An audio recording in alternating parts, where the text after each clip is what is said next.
Hello, I'm CG Ian. This is our quick video to show how to convert JPG to PDF in Canva. After starting Canva, we can go to File folder. I have an image in JPG file format. I drag and drop into Canva to import the image. Next, we can select the image and double click to open it. We can click Open in Editor. Next, we can select the image and then go to Edit to go to Adjust, and then we can adjust the brightness, contrast, or color, or we can use Auto Adjust to make a fine adjustment.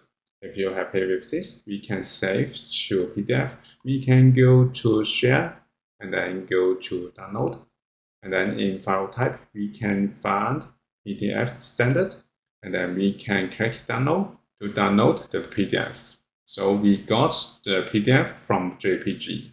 So this is how we can convert JPG to PDF in Canva.